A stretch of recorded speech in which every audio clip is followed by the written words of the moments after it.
नमस्कार, मैं बालकृष्ण मुले और आप देखना शुरू कर चुके हैं प्राइम टॉक का स्पेशल सेगमेंट महारथी। महारथी के हमारे मेहमान हैं भारतीय जनता पार्टी के कद्दावर लीडर, 2 बार के राज्यसभा सांसद, 2 बार के विधायक सम्मानित श्री नारायण सिंह केसरी। दादा, आपका स्वागत है प्राइम टॉक के स्पेशल सेगमेंट महारथी के भीतर। आपका व्यक्तित्व जो है एक महारथी बतौर देखा जाता है।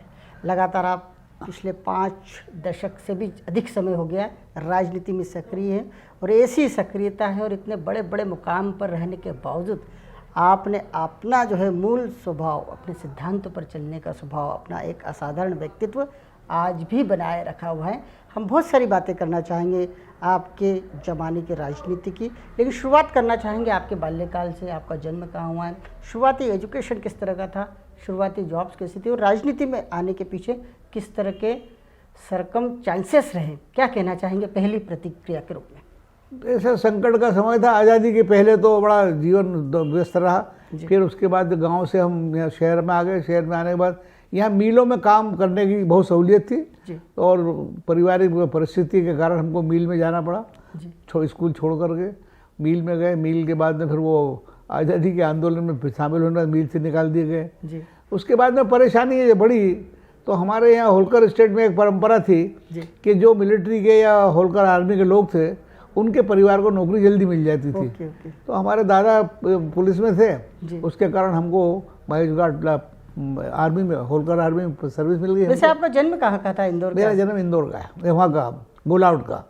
गुलाउट गाँव है, गंभीर नदी के पुल के पास ही है, वहाँ का मेरा जन्म है जी। और मेरे जन्म में के बाद हम 7 साल बाद यहाँ आ गए थे। माता पिता क्या किया करते? मेरे माता पिता गरीब परिस्थिति के थे। मेरे पिताजी मिल में काम जरूर करते थे, लेकिन पारिवारिक बहुत बड़ी आमदनी वाला नहीं था काम। जी जी जी। आप राजनीति में आए, किस तरह घटनाक्रम रहा, किस तरह राजनीति? जब मिल से निकाल दिया गया तो फिर कोई चारा नहीं था कहाँ अपना समय काटने, तो मैं सार्वजनिक क्षेत्र में सामाजिक काम में गया। उसके बाद में मैं मजदूर आंदोलन में शामिल हो गया इंटक में, तो प्रदेश मंत्री भी रहा इंटक का मैं। उसके बाद में फिर मजदूर में जब विवाद उनका इंटक का विवाद हुआ, मैं इंटक के माध्यम से भिलाई में रहा, मैं रायगढ़ में रहा, मैं भोपाल BHEL में भी रहा। कई जगह इंटक ने मुझे बहुत अच्छा काम दिया, मैं काम करता रहा। उसके बाद जब 52 का इलेक्शन आ गया, 52 के इलेक्शन के बाद राजनीति में आने के बाद फिर मन हुआ कि नहीं अब तो सक्रिय राजनीति में रहने। तो प्यारेलाल जी खंडेलवाल यहाँ संगठन मंत्री थे, तो अटल जी की सभा सुनने गए थे हम, तो वहाँ प्यारेलाल जी मिल गए। प्यारेलाल जी ने कहा कहाँ परेशान हो रहे हो तुम, तो जनसंघ में आ जाओ। क्या बात? जनसंघ में चला गया मैं। 1965 में मैं जनसंघ में गया। उसके बाद संगठन मंत्री रहा मैं देवास जिले का। उसके बाद मेरे को 67 में जब राजमाता डिफेक्शन करके आई तो 67 के चुनाव में DP मिश्रा मुख्यमंत्री थे। जी बिल्कुल सही। तो तय किया लोगों ने, तखतमल जी ने, राजमाता वगैरह सबने, बीजेपी के लोगों ने भी, जनसंघ के लोगों ने, कि भाई कांग्रेस को डिफीट देने के लिए उम्मीदवारों को लड़ाना चाहिए। तो मिश्रीलाल गंगवाल फाइनेंस मिनिस्टर थे, मध्य भारत के मध्य प्रदेश फाइनेंस मिनिस्टर थे। उनके मुकाबले में हाटपिपलिया बागली से मुझे उम्मीदवार बना दिया। तो हमको तो हार नहीं था। गंगवाल जी को हारने के बाद में कैलाश जोशी जीत गए पहले बार और बस राजनीति में सक्रिय हो गए। फिर आपने 2 मरतबा जीत भी हासिल की विधानसभा चुनाव में। वो कौन कौन सी सीटें हुआ करती थी? एक बार 80 में, 77 में मैं चुनाव जीता। 1977 में आष्टा से, आष्टा विधानसभा क्षेत्र से जीता। और आष्टा विधानसभा क्षेत्र में आपातकाल के बाद चुनाव लड़े थे। पारिवारिक परिस्थिति भी ठीक नहीं थी, बड़ी मुश्किल से परिवार की पत्नी ने 300 रुपये हमको दिए, जैसे फार्म भर दिया, मतदाता सूची ले आए और फार्म भर दिया। उसके बाद में 1000 रुपये कोई दामाद लाए थे, तो 1300 रुपये में हम चुनाव जीत गए। क्या बात, बहुत सुंदर। जनता ने उस वक्त जनता मांगती नहीं थी, ना पैसा मांगती थी, ना पर्चे मांगती थी, ना बिल्ला मांगती थी। और जनता त्रस्त थी। 77 के आपातकाल के कारण जनता बड़ी परेशान थी, तो जनता का पूरा समर्थन मिला। 19,000 वोट कांग्रेस के उम्मीदवार से ज़्यादा मुझे मिले थे। क्या बात है, बहुत सुंदर। ऐतिहासिक जीत कही जा सकती है। हाँ, वो थोड़ा ऐसा एक लहर की जीत थी और आप वहीं कहीं ना कहीं एक लीडर के रूप में स्थापित हो गए। दूसरा चुनाव फिर आपने सक्रिय था, मैं बहुत सक्रिय रहा मैं जी। और मैं होल टाइमर हूँ शुरू से, यानी जब से जनसंघ में गया हूँ संगठन मंत्री रहा, होल टाइमर ही रहा मैं ये। और उस कारण से फिर दोबारा मेरे को यहाँ से MLA बना दिया आगर से, 2 बार विधायक रहा। मैं SC/ST कमीशन का मेंबर भी रहा 3 साल। बहुत सुंदर। भारत सरकार ने नियुक्त किया था मुझे अटल जी के राज में, तो मैं कमीशन का मेंबर रहा। कमीशन के मेंबर होने के साथ मैंने पूरे देश का दौरा भी किया कमीशन में रह करके। फिर कमीशन का समय ख़त्म हुआ, फिर राज्यसभा में भेज दिया पार्टी ने। आप कमीशन के मेंबर हैं, उस दौरान किस तरह का आपका कार्यकाल रहा? आपने अपने समाज के लोगों को किस तरह उनके उत्थान के लिए कार्य किए, क्या उपलब्धि है? कमीशन एक वैधानिक संस्था है, बिल्कुल सही कहा। और संवैधानिक संस्था होने के कारण उसमें SC/ST के जो मामले होते थे प्रताड़ित करने के या उनके अधिकारों के या सर्विस, तो उन मामलों को वो अपील आती थी तो उसके पर प्रवास करते थे। वहाँ मौके पर जाकर के फरियादी से मिलते थे और जिनसे संबंध होता था उनसे मिलते थे। और अपने राजनीति में एक ध्येय के साथ में आए होंगे। वाकई आप जब राजनीति में आए तो एक लक्ष्य, एक गोल को तय करके आए होंगे, एक ध्येय लेके आए होंगे कि परिणाम मूलक राजनीति की जाए। सामाजिक सेवा करना है, लोगों का काम करना है। ये चुनाव लड़ने का कोई मन में विचार भी नहीं था। संगठन से जोड़ो, तो क्या है कि जनसंघ को उम्मीदवार नहीं मिलते थे। बिल्कुल सही कहा। जनसंघ को SC को उम्मीदवार नहीं मिलते थे, तो जनसंघ में SC बोर्ड भी नहीं देता था। तो कुल मिला के मोर्चा खड़ा किया, कोई सभा उठा करके नेतृत्व में मोर्चा खड़ा हुआ। उस मोर्चे फिर मैं प्रदेश राष्ट्रीय सचिव बना, उसका कन्वीनर, और उसके बाद फिर मोर्चे का काम किया मैंने। और मोर्चे का काम फिर पार्टी में अटल जी, अडवाणी जी सबके साथ काम करने का मौका मिला राष्ट्रीय स्तर पर। बिल्कुल सही कहा। तो मुझे फिर राज्यसभा में भेज दिया। क्या बात है। राज्यसभा के कार्यकाल की बात की जाए तो किस तरह का अनूठा कार्यकाल रहा? आपने कितने सफल रहे अनुसूचित जाति की समस्याओं को रखने में, दिलाने में? अटल जी के समय में जब हम राज्यसभा में गए तो हमको सबसे बड़ी बात ये थी कि SC को BJP से जोड़ना। क्या बात है, बहुत सुंदर। और SC को जब BJP से जोड़ने का सवाल आया तो भारतीय जनता पार्टी बन गई थी 80 में। तो फिर जब तय हुआ तो फिर हम सब इसी में लग गए और सारे देश का भ्रमण किया और बड़ा अच्छा रिस्पांस मिला। जो जातियां जनसंघ को अपनी नहीं मानती थी कि ये पार्टी सवर्णों की पार्टी है, उस भ्रम को मिटाया हमने। बिल्कुल बड़ा काम किया। उस भ्रम को मिटाया और उनके जो कार्यकर्ता टाइप के लोग थे, पढ़े लिखे लोग थे, उनसे और सवर्ण समाज के जो कार्यकर्ता उनके साथ में बिठाया, बात करवाई, भोजन करवाए। तो उसमें सब विश्वास बढ़ गया।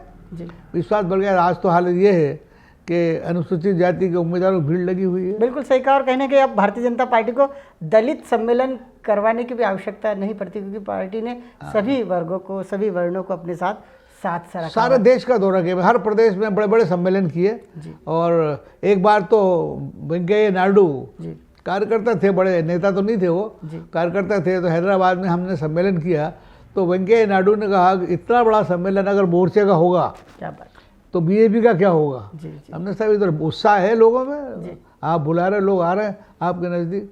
बड़ी प्रशंसा की उन्होंने फिर, और बड़े कार्यक्रम अच्छे हुए। दादा, एक आपका स्वर्णिम इतिहास रहा है, इंदौर नगरी के इतिहास को आपने देखा, उन दिग्गजों को देखा, और आप स्वयं भी होलकर स्टेट के आर्मी में रहे। किस तरह का आपको पद मिला हुआ था, किस तरह आपने काम किया? देखिए, सबसे बड़ी बात तो ये है, आप सबके कृपा से मेरी मेमोरी आज भी उतनी है जितनी पहले थी। बहुत शार्प है। और मेमोरी मेरी ऐसी है कि बिल्कुल नज़दीक के मामले थे, इसलिए मुझे याद है जी। मैं इस इंदौर में जब आया तो मील मजदूर तो इसलिए होना पड़ा कि घर की पारिवारिक परिस्थिति बहुत अच्छी नहीं थी जी। और मिल में काम बहुत जल्दी मिल जाता था। बिल्कुल सही। 13 साल की उम्र में भंडारी मिल में मुझे डाफर में भर्ती किया। क्या बात, बहुत सुंदर। डाफर में भर्ती हो गया मैं। उसके बाद में 9.5 रुपये पगार मिलती थी। रात को 10 घंटे मिल चलते थे जी। तो 9.5 रुपये पगार मिलती थी। तो कोई पगार न छीन ले जी, इसके लिए हमारे पिताजी 10 तारीख को मिल आते थे जी। और 9 रुपये वो लेके आते थे और 8 आने हमको दे के आ जाते थे। क्या बात, पूरी पगार लेके आ जाते थे, कोई काटी जेब नहीं छीन ले।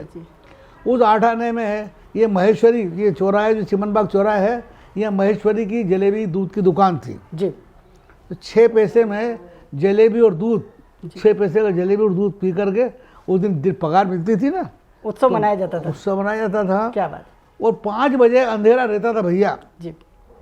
तो हम ये रामबाग के रोड नहीं आते थे। आपका एक व्यक्तित्व है जो अलग ही निखर कर आपके सामने आता है। आपका जो अंदाज है, फिट है, बॉस वाला अंदाज, आखिर इसको कैसे बरसों बरस से मेंटेन कर रखा है? साथ ही आपकी एक साख है, आप सिद्धांतों से कभी समझौता मेरा खान पान मेंटेन किया कि भारतीय जनता पार्टी हो या किसी भी तरह का संगठन हो, ये बड़ा ही हाईटेक रूप लेता जा रहा है, लेकिन आपने अपनी सादगी को आज भी अपने भीतर समेट रखा है। आखिर ये अलग से एक अपना जो एक निखार है, एक व्यक्तित्व है, इसको कैसे अपने आप में- मेरा शुरू से खान पान जो है लिमिट है। ओके। अभी भी डॉक्टर ने जब अभी मैंने जांच करवाई थी तो डॉक्टर ने मुझे कहा कि 200 ग्राम से ज़्यादा आपको एक दिन में नहीं खाना है। ओके। और मैं पहले से भी बहुत ज़्यादा नहीं, दो चपाती, रोटी तो बहुत बड़ी बात है, 2 चपाती दाल चावल के अलावा आज भी कोई मेरा भोजन दूसरा नहीं है। बाजार में मैं खड़े होकर कचौरी समोसा खाता नहीं हूँ। बिल्कुल सही कहा। आपकी एक सिद्धांतवादिता की बात कर रहा था मैं कि आखिर शुरुआत से लेकर अभी तक आप विभिन्न बड़े बड़े पदों पर रहे, आप पूर्व सांसद बतौर पहचाने थे, 2 बार MLA रहे, विधायक रहे, बावजूद आपने सादगी का जीवन जिया। आखिर किसे अपना आदर्श मानते हैं? मन में अटल जी को मैं विश्वास करता हूँ। अटल जी का जो सोच था जी, और कुशाभाऊ ठाकरे का जो मार्गदर्शन मिला मुझे, उससे बड़ा लाभ हुआ मेरे को। आपका एक व्यक्तित्व जो है वाकई आने वाली पीढ़ी पढ़ सके, ऐसा कोई साहित्य आपने लिखा है, लेखन कार्य किया आपके जीवन पर?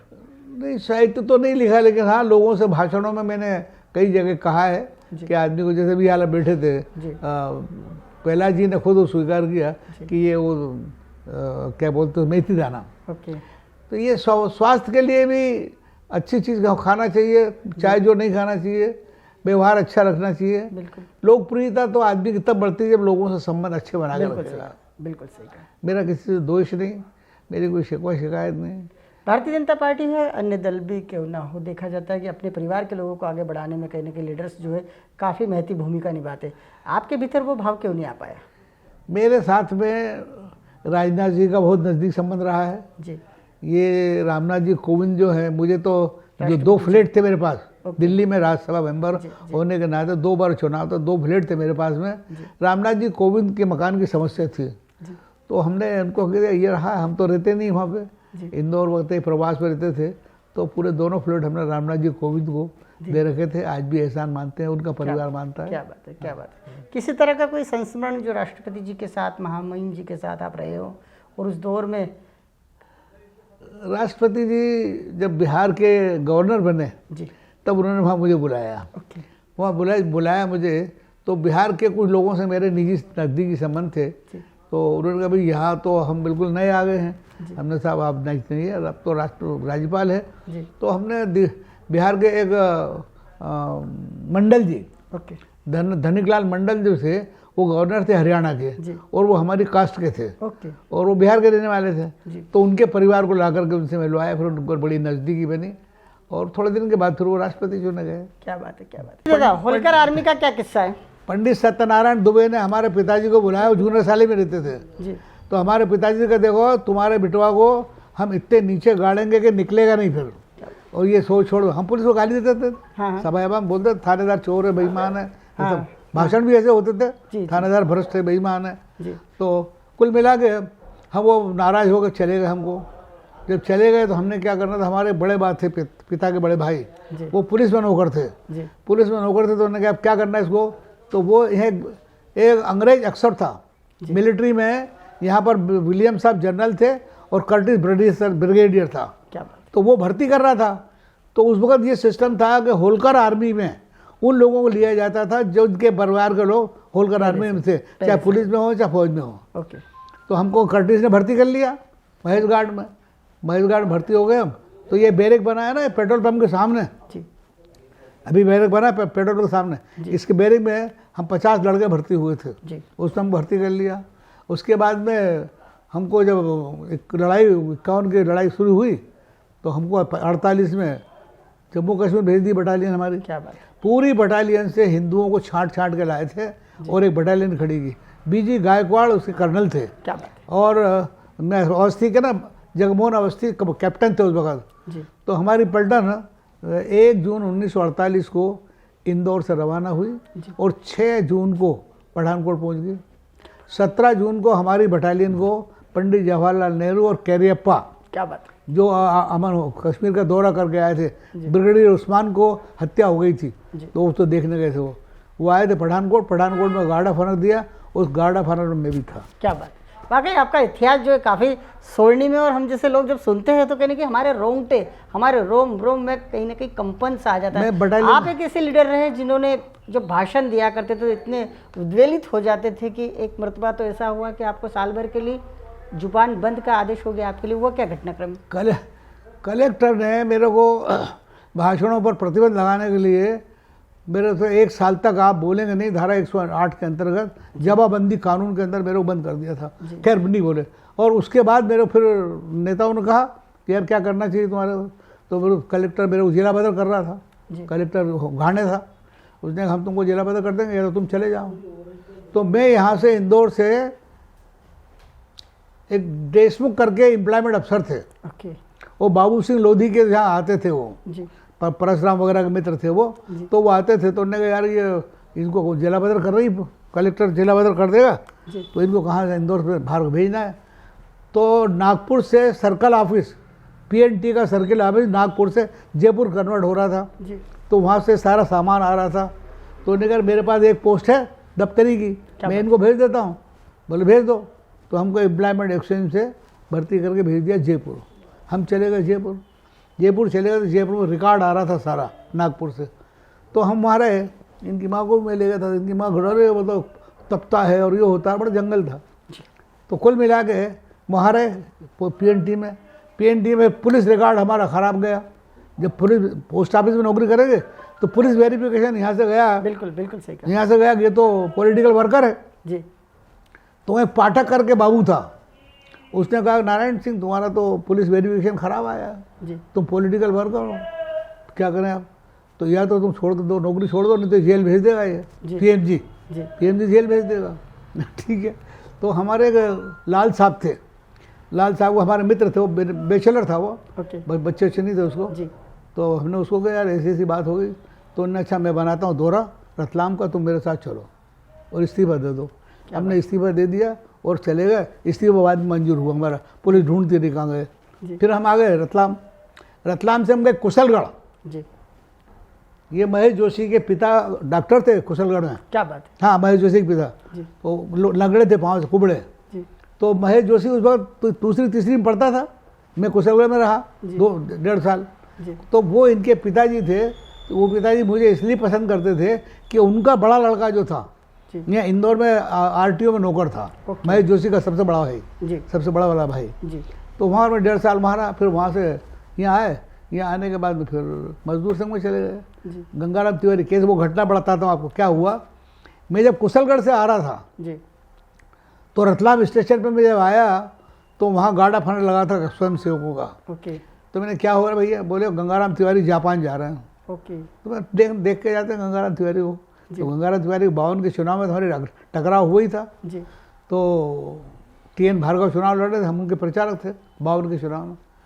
तो गंगाराम तिवारी आए और उन्होंने गाड़ा फाड़ा लिया और उन्होंने मेरे को देखा, तो बुलाया उन्होंने, नारायण सिंह यार तुम यहाँ क्या कर रहे हो?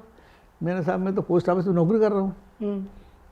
तो वो छोड़ो नौकरी वोकरी और मैं आता हूँ लौट के, मुझे मिलना। तो मैंने ठीक जी। मैं यहाँ आ गया, वो गए जापान से लौट के आए, उनने मेरे को बुलाया। तो गंगाराम तिवारी ने बुलाया, बोले ऐसा करो तुम मजदूर संघ में नौकरी कर लो। क्या बात है? मैं ठीक है कर लेंगे। कल्याण मिल में इंस्पेक्टर बना दिया उन्होंने। आचरण सुधर गया, इज्जत आबरू आ गई थोड़ी हाथ में। कल्याण मिल में इंस्पेक्टर हो गया, मजदूर संघ में फिर मंत्री रहा। ये तब का फोटो है ये। आपने काफ़ी लीडरशिप देखी इंदौर में, आपने उन दिग्गज नेताओं को देखा, दिग्गज खिलाड़ियों को भी देखा, टोरी कार्नर का भी आपके जहन में एक इतिहास भरा हुआ है, सिमटा हुआ है। किस तरह आज बताना चाहेंगे उसे? नहीं, संभालने वालों ने संभाला, नहीं तो बिगड़ जाते हम भी। बिल्कुल सही कहा। एक सबसे बड़ी बात बता, संभालने वाले आपको ज़्यादा मिले। हमने सब कुछ किया, लेकिन मेरे समर्थक ऐसे लोग थे जिन्होंने मुझे कभी जेल नहीं जाने दिया। नहीं तो नौबत तो कई बार। आपके जीवन में तो राजयोग था ना, आप तो प्रारंभ काल से ही वो क्या, मेरे सपोर्ट नारायण सिंह अलबेला मेरे साथी थे, और नाथूलाल वर्मा आर्य समाज के, और ये एकदम बाप लालाराम आर्य, लालाराम हमारे सपोर्टर थे ये। हाँ, और क्या नाम से उसका, ये वेद प्रकाश वैदिक जो है ना, इनके पिता मित्तल साहब, जगदीश मित्तल, वो हमारे सपोर्टर थे। जगदीश मित्तल जब अभी बीमार हुए, मैं गया मिलने। जब आज भी मुझे वैदिक जो है, वेद प्रकाश वैदिक, आज भी भगवान जैसे ये पाँव पड़ रहा था ना, ऐसे वो वैदिक भी पाँव पड़ता है। क्या बात है। इन लोगों, इनके पिता, उनके संग रहा ना मैं तो सब। बिल्कुल दादा, लेकिन आप तो आज की पितृपुरुष की भूमिका में एक मार्गदर्शन मंडल में है, कहीं ना कहीं आपका आशीर्वाद सभी को चाहिए। मैं आपसे टोरी कॉर्नर के इतिहास के बारे में पूछा था, किस तरह आपके जहन में है? टोरी कॉर्नर क्या था, पहले पान खाने का रिवाज था। बिल्कुल। और ये सब नेता लोग जो है पान खाने ओंकार महाराज की दुकान पे आते थे। बाबू के पिता का नाम था ओंकार महाराज जी, ओंकार सेठ, सापाव बांधते थे पान। और बाबू जो था ये भी नेता था, नेताओं को खोजामत करता था, नेता तो नहीं था जी जी। तो सब ये नेता लोग थे जितने भी मल्हारगंज के, इतवारे बाजार के, नई दुनिया के, ये सब नेता ज़्यादा इधर ही रहते थे सब। बिल्कुल। तो ये शाम को खाना वाना खा के और पान खोरसते हुए पान की दुकान पहुंच जाते थे जी। तो वहाँ राजनीतिक बात होती थी, लक्ष्मण सिंह भी आ जाता था जी, इधर से नारायण सिंह अलबेला पहुंच जाता था, ये सब पहुंच जाते थे। तो राजनीतिक बात होती थी। और दूसरे दिन मंच पर जब अपने अपने मंच से एक दूसरे कस के गालियाँ देते थे, नाम नहीं लेते थे जी। सभाओं में कभी किसी का नाम लेके भाषण नहीं दिया किसी ने जी, कि ये चोर है, कि बेईमान है, गुंडा है, कि बदमाश है, कभी भाषण। अब तो खुल के नाम लेने लग गए, पहले नहीं, पहले नाम नहीं देते थे। पहले पार्टी नीति की बात करते थे। ओके, अपनी बात करते थे कि ये इस पार्टी का ये तरीका खराब है, इस पार्टी ये तरीका खराब है, इनके नेताओं ने ऐसे निर्णय लिए, इनके इस तरह आलोचना होती थी। और कोई पार्टी नहीं थी, हिंदू महासभा एक पार्टी थी और कांग्रेस एक पार्टी थी, एक कम्युनिस्ट पार्टी थी, बस दूसरी कोई पार्टी थी नहीं यहाँ पर। आपने होमीदाजी राम सिंह भाई ये युग भी देखा होगा। होमीदाजी राम सिंह भाई का तो मैंने बताया ना, मैं मजदूर संघ का ओरेटर था। इन्हें वक्ताओं में गंगाराम तिवारी के बाद में मैं सभाओं को संबोधित करता था, अनाउंस भी करता था सब। तो होमीदाजी के साथ तो कई बार टकराव हुए। होमीदाजी हमारे खिलाफ भूख हड़ताल पर बैठा। जब कुद्दूस को लोगों ने मारा, कुद्दूस पार्षद था, कमरेड था, कामरेड, उसको लोगों ने मारा, मिल के मजदूरों ने। तो होमीदाजी ने एक केस लगाया जिसमें चांदमल गुप्ता मुलजिम बना, मैं मुलजिम बना, द्वारका गुरु मुलजिम बने, ऐसे 6 आदमी को मुलजिम बनाया था। तो होमीदाजी ने गांधी रोड थाने पर भूख हड़ताल बैठ गया ये कि ये मुलजिम बना इनको। और काटजू उस वक्त चीफ मिनिस्टर थे, कैलाशनाथ काटजू। कैलाशनाथ काटजू ऐसा आदमी था कि कोई मिलने आए तो चश्मा उतार कर रख देता था और कान की मशीन भी उतार कर रख देता था। अच्छा। ना देखता था ना बोलता था। इस तरह हो गया। ठीक, हम पर केस लग गया, मुकदमा लगा हम पर, केस चला हमारे ऊपर, केस चला। उसके बाद हम बरी हो गए। बरी हुए तो मिल गेटों पर सभाएं होती थी। क्या बात है। उन सभाओं में गए, फिर शांत थे, तो बरी हो गए हम तो। अब क्या बात है, वाकई बड़ा स्वर्णिम कार्यकाल हुआ करता था। और आपने जितनी जिंदा दिली से काम किया, आज की पीढ़ी को आपसे बहुत सारी चीज़ें सीखने की जरूरत है। मेरे परिवार ने बड़ा सपोर्ट किया ना, परिवार ने मुझे कभी सताया नहीं जी। मेरे परिवार का हमें सपोर्ट मिला। मेरे पिताजी कभी कभी नाराज होते थे और मुझे हमको इंदौर छोड़ के चले गए, सुना है मैंने आपको। तो पिताजी नाराज होते थे, कोई इज्जत का सवाल ही था। हमारी माँ कहती थी चोरी नहीं कर रहा है, गुंडागर्दी नहीं, जुआ नहीं खेल रहा है, दारू नहीं पी रहा है, तो क्या करना तो कर रहा है, तब क्या करे। बिल्कुल सही। अच्छा, बिल्कुल सही कहा। और ज़्यादा रोटी की चिंता नहीं होती थी जी। 2 टाइम की रोटी भैया आराम से मिल जाती थी जी, तो भगवान की दया से। तो बस आपकी इस प्रगति, इस सफल मानव जीवन के पीछे का कोई गुण बता सकते हैं? किस तरह का अध्यात्म रहा है आपका? कोई जीवन में गुरु रहे जिनसे आप सतत मार्गदर्शन लेते रहे और जनता के बीच जाकर सेवा करते रहे, मेल मिलाप करते रहे, और आज भी आपका नाम बड़े सम्मान से लिया जाता है? मैं बिना अध्ययन किए या बिना वास्तविकता को जाने कोई बात बोलता नहीं हूँ। क्या बात है। और मैं जब भी कोई मेरे सामने सवाल आता है, कोई समस्या आती है, तो उसको पूरी तरह समझने की कोशिश करता हूँ। मैं मौका लगता है तो मैं स्पॉट तक जाता हूँ। क्या बात है। और जब तक मुझे पूरे विश्वास नहीं हो जाए, उसके अलावा मैं बात बोलता नहीं हूँ। क्या बात है, क्या बात है। आपका कोई गोल अभी भी है कि जीवन में एक बार फिर मौका मिल जाए कुछ कर गुजरने का, तो इस तरह का कार्य कर जाऊँ? नहीं, अब तो 97 हो गया है, और 97 के बाद में अगर मैं मांगूंगा तो अच्छा नहीं लगेगा। मेरे पीछे आप मार्गदर्शक मंडल बतौर तो कार्य करते होंगे, बड़े लीडर्स को आज भी पत्र लिखते होंगे। वो तो उपयोग करने वालों के हाथ में है, पार्टी के लोग। अभी कभी कभी प्रधानमंत्री जी का भी फोन आ जाता है, राष्ट्रपति जी का भी फोन आ जाता है, मुलाकात भी हो जाती है। लेकिन मैंने कोई इच्छा जाहिर की नहीं, और इसलिए मोदी जी ने आते ही बराबर सबसे पहले कहा कि 75 साल के बाद लोगों को कुछ मांगना नहीं चाहिए। बिल्कुल सही कहा। तो अपन ने कुछ सोचे नहीं फिर। क्या बात है, क्या बात है। वैसे अच्छा है, लोग कहते हैं ये भी होना, ये भी होना, लेकिन अब आराम करने के बाद। लेकिन आपका जो अंदाज है एकदम स्वस्थ नज़र आते हैं। बाकी अपने परिवार के लोगों को राजनीति में बढ़ाने के लिए कोई प्रयास कभी करने की इच्छा होती? नहीं, बच्चों को काम करना चाहिए जी। संगठन का काम करने के लिए लोगों में जाना चाहिए, लोगों के अप्रोच को सुनना चाहिए। उनके बीच में जाएंगे तो ऑटोमेटिक चर्चा होती है। बिल्कुल सही कहा। समाज जब चर्चा करता है तो वो चर्चा संगठन में भी जाती है, नेताओं के पास भी जाती है, फिर लोकप्रियता अगर देख करके अवसर मिलता है। बिल्कुल, हाँ, बिल्कुल सही कहा। बाकी आपकी जो एक सोच है, एक मनोमस्तिष्क है, आज भी बिल्कुल तरोताज़ा नज़र आता है। किसी भी विषय में आपसे चर्चा करो, एक आप शानदार वाला इसका जवाब देते, समाज को एक दिशा देने की कोशिश करते। बाल्यकाल से किसी तरह के किसी खेल से जुड़े रहे आप? मैं फुटबॉल खेलता रहा हूँ। क्या बात है। फुटबॉल खेलता रहा हूँ। फुटबॉल के कारण मेरे पाँव का एक अंगूठा टूटा हुआ भी है। जी जी। आज आपके पास बड़े बड़े लीडर मिलने आते हैं। प्रहलाद पटेल जी केंद्रीय मंत्री, भारतीय जनता पार्टी के मध्य प्रदेश के कद्दावर लीडर के रूप में उन्हें पहचाना जाता है। उन्होंने कर्नाटक के गवर्नर भी 2 महीने पहले कर्नाटक के गवर्नर भी आए थे।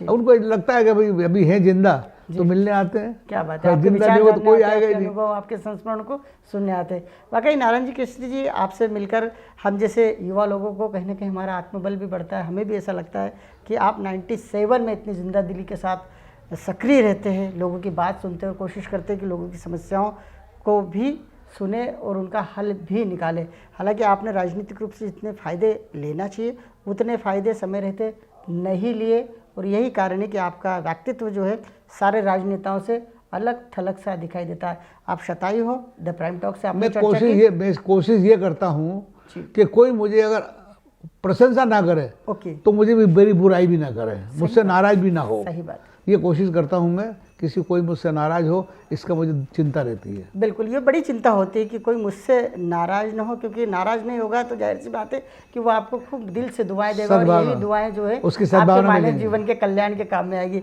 आपने द प्राइम टॉक से चर्चा की, स्पेशली चर्चा की क्योंकि कोविड वैश्विक महामारी का दौर है, और इस स्थिति में आपके जैसे जो बुजुर्ग है, वरिष्ठ जन है, वो कहने की भीड़ से, हम जैसे भीड़ में रहने वालों से दूर रहते, और ऐसी स्थिति में आपने हमको समय दिया। आपका हृदय से बहुत बहुत धन्यवाद। नमस्कार। नमस्कार है।